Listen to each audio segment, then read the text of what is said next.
I hear people come on here and they talk about, like myself, the whole writers and actors strike and, you know, how this is going to affect Hollywood. And sometimes they even come up with, solutions as to how it could be fixed. And I was watching one of the videos recommended to me about this from Brittany Reacts here on YouTube. And you should check out her channel. She actually does a very good job at explaining the situation. But basically, I was listening to what she was saying, and I was thinking to myself, well, everything comes back to residuals as being the main sticking point, mostly when it comes to streaming platforms, most necessarily, or most notably, I should say, Netflix. So, how could you fix that? Well, the other kind of residuals, like from, showcase, from movies and shows being showcased on network and cable television, that's not a problem. But what about, the streaming platforms? How do you get around that? Well, in my opinion, I think the best way to get around that, honestly, if you want the truth, is basically for the AMPTP to talk to these Netflix, these streaming services like Netflix and Apple and Paramount and all that, and Disney Plus and Max and all of them, and basically say, look, whatever original content you have that you supposedly want to make a streaming exclusive, guess what? Erase that thought from your mind, and let's agree upon the fact that the only way you're going to pay these guys residuals is if you take this original content that's supposed to be streaming only, and you agree that maybe within 90 days, maybe a month or so, that we will see a physical release of those projects, on, physical media like DVD, Blu-ray, 4K, you name it. And to me, I think that might be the best solution, and maybe that's something they're thinking about. Because if Netflix, services like them are being very stubborn, if you will, about this whole situation, not wanting to pay out the residuals and all that, then the only way that they can probably be convinced to do so is to agree to release the films and the movies that are supposed to be original content exclusively on streaming to entice the consumer to subscribe to the service. The only way to get around that, I think, is to agree to put those on physical media. I mean, how many people look at the new animated film, the last official Blue Sky film, Naomi, or Nimona, I should say, not Naomi, but Nimona. How many people look at that and, they say to themselves, man, I would love to have that on physical media. Because let's be honest, everybody has said this, my mom has said it, I have said it, you know, as great as it is to have, streaming and video on demand and all that digital, it's not, let's be honest, the digital stuff, the streaming stuff, it's not going to replace good old physical media. Even with games that are digital and everything, are not going to replace physical media. And why? Because most of the time, a lot of these streaming platforms or video on demand platforms or digital music platforms or gaming platforms require you to be online.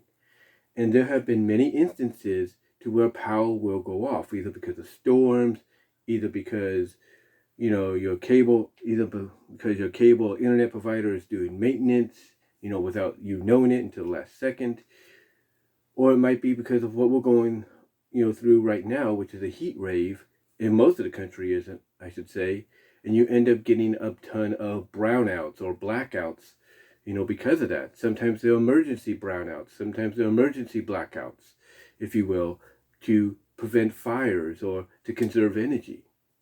We're in that kind of a situation now to where, all this digital media is not always going to be, obtainable, as it seems, as people are presenting it to be.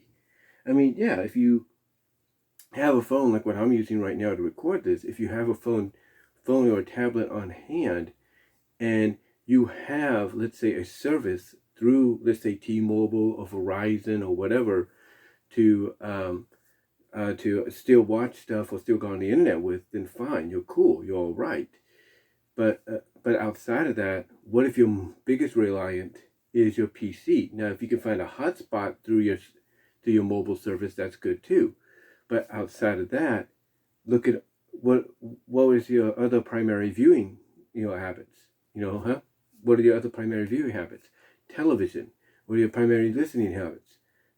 Some of these voice activated devices now from Amazon and Google and all them. You get what I'm saying? You get what I'm saying? Streaming, as great as it is, the digital stuff, as great as it is, has a catch, and that catch is it's always reliant on the internet. Even if it tells you, hey, download this so you can have it offline, it's still reliant on internet. Let's say you're downloading something down the line, to have offline, just in case, or if you're on a long travel and there's no connection. What happens if all of a sudden, the internet goes out? You kind of see what I'm saying? You see what I'm saying, folks? This is, to me, this obviously would be one of the best solutions. And again, I'm pretty sure this is something they're talking about, to where, these streaming platforms whose biggest reliant is on the internet, the 5G, 10G services, of outlets like Xfinity, Verizon, AT&T, Mint Mobile, and all that,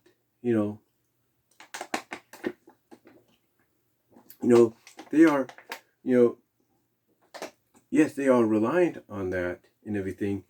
But to me, the best way, the best, I guess you can say compromise they can come up with, is to essentially agree that from here on in, instead of always announcing that, hey, this is going to be streaming exclusive and you can only watch it on Netflix only and that's it, or you can only watch it on Paramount Plus or Apple Plus and that's it. Instead, I think something has to be compromised and agreed upon, and maybe it will be, to where from here on in, when a movie, gets released, as a streaming exclusive, that after a certain duration, like let's say a month, 30 days, 90 days, whatever, that after a certain time duration, they end up on physical media. That's what they do. They end up on physical media. Now, the other solution that they could come up with, because obviously this is the one thing that's always benefited actors and actresses anytime shows of the past get reran in syndication or on cable network, is the residuals they would get because of the ads. Well, we know that a lot of streaming services have certain tiers, and a lot of the tiers, probably the most popular tiers people choose from, is the ad-free tiers. And I think another way around that, unfortunately, is to come out, make an agreement that not only do maybe we get a physical release of all these streaming exclusive shows to kind of work, handle the residuals owed to the writers and the actors, but also maybe make an agreement to where some of the newer shows, some of the more streaming exclusive shows that are coming, that even if you have an ad-free tier, that for at least for a certain time frame, those new shows, even with the ad-free tiers, will have ads. That way, at least with the newer stuff, the people will get paid. And it might be an annoyance to consumers like me, but in the long run, it'll be beneficial to the actors and the actresses, period. And you can, with that, you can set the duration of the time frame anytime you want.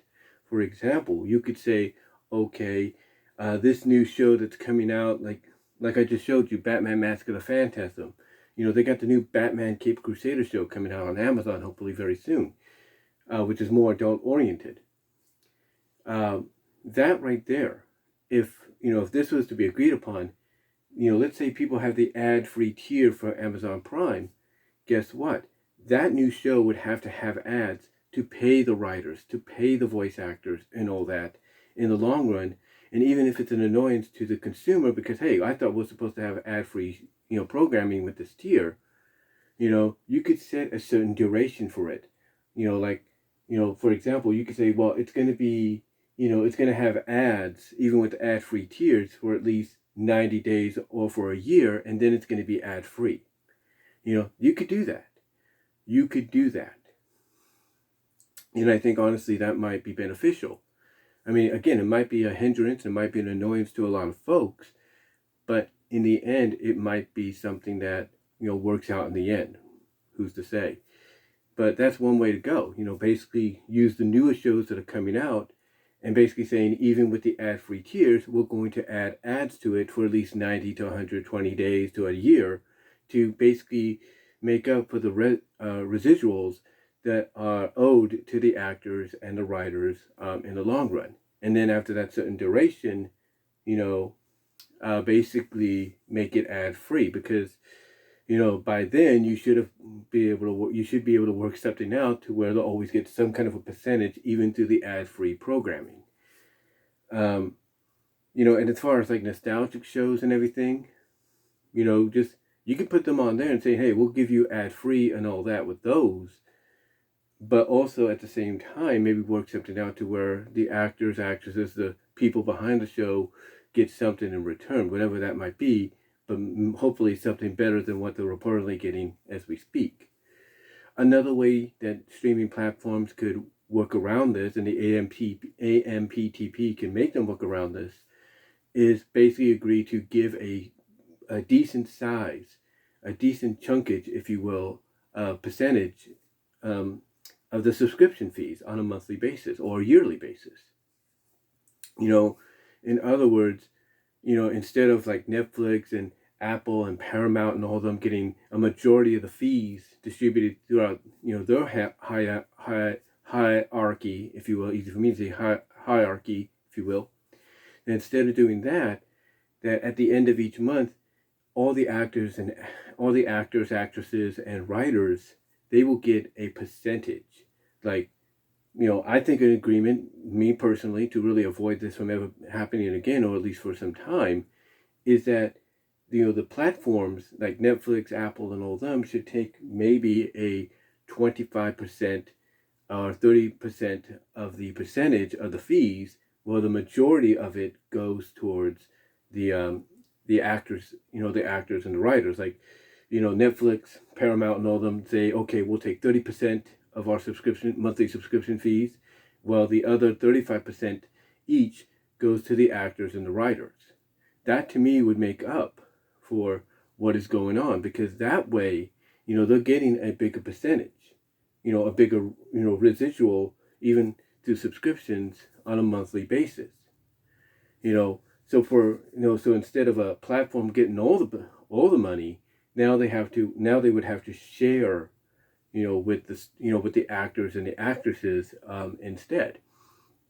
And that might be a hindrance. To them, but that's probably the best workable way I could say. And Netflix and Paramount and all that, they could use that 30% and split it with all the studios. Even if it's a very small percentage the studios get, they split it with them. And to me, that would be the best way to, work around this situation. Now, the other way that this might end up ending, outside of what the studios and the AMPTP are hoping about the writers, the other way I see this ending, honestly, is it goes to federal court. Yeah. And you might laugh about that, but we are in a situation to where I believe, the studios, if it, with the writers, it's not going to be an issue. It's not going to be much of an issue, because they can believe they can wait those guys out. The actors and actresses, on the other hand, of the Actors Guild, that'll be a different story. And I could see with them this going to federal court. And I could see the end result of it being in federal court, even the Supreme Court, if it goes that high or that far. I could see the judge seeing things equally on both ends. Like, they could see where the studios and the AMPTP are coming from by saying, hey, look, we understand what you want, but we just can't do that right now. Here's what we can do. And then they can also see where the actors and actresses are coming from when it comes from them just wanting, the main thing being, residuals back to them and AI not being used. I could see the federal judge seeing 50-50 both ways. And I could also see the judge saying, okay, here's what we do.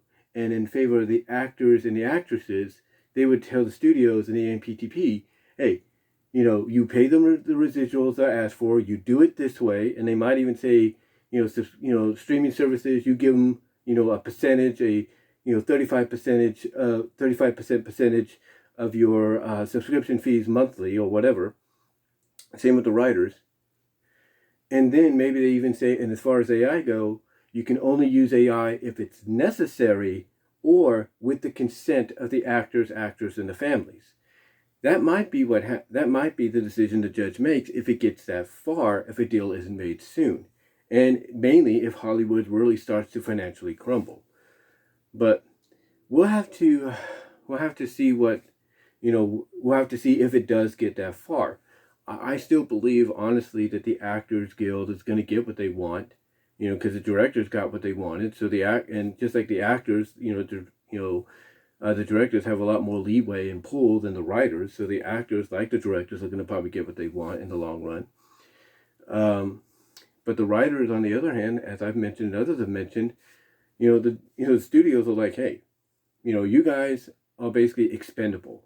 So we're just going to wait you guys out, and then what we feel is going to happen, because apparently, I guess they've been here before in these kind of situations. What they believe is going to happen is the writers, once they financially start struggling with keeping their homes, paying bills, more the car payments and all that, is they're going to come back, ask to talk, and say, okay, fine, you win this round, we'll take whatever you're going to put on the table, and then that's it.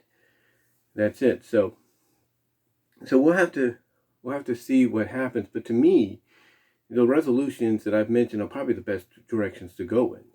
Honestly, either you have this, because again, if the streaming services are the ones, mostly Netflix, are the ones being stubborn about this, the best agreement, in my opinion, is to either A, agree that after a certain time frame, maybe a month, 90 days, whatever, that their streaming exclusive shows get physical releases onto DVD, Blu-ray, and 4K. Two, they either agree to give a percentage of the monthly subscription fees, let's say 35% percentage of the monthly subscription fees, to each of the guilds, while they take a small percentage of it. That's one way of doing it. That's one way of doing it, in my opinion. Or, again, I see this going, the third option, I see it going to federal court, if not Supreme Court, to settle this. Because you can't tell me that a lot of normal people like me and you, a lot of regular citizens that don't make the money these actors make, or make the money these part-time actors make, and all that, and these writers make, you can't tell me that seeing them striking all over Los Angeles, all over West Hollywood, parts of San Francisco, parts of San Jose, parts of Oakland, even here in the Central Valley, Modesto, Newman, maybe, where I live, or Patterson, you can't tell me that that's not going to be an annoyance to consumers like us to see these people just picketing and walking around and doing all this and causing a disturbance. You can't tell me that's not going to become an annoyance to a lot of folks like me and you, because it will be. And I think that's when the federal judge or the law is going to step in. They're going to say, look, enough of this crap. Let's settle this once and for all. And I think that's when some kind of an agreement will be made on both ends. Like, okay, we can give you this, and this is how we'll give you residuals and all that through streaming, and just move on. I think that might be what happens if it goes that far. But I still believe, honestly, I still believe that, just like the directors got a deal done with the AMPTP, I think the actors are going to get one done, because they have more leeway than the writers. And because they have more leeway, the writers are going to be the ones that the studios look at as being expendable.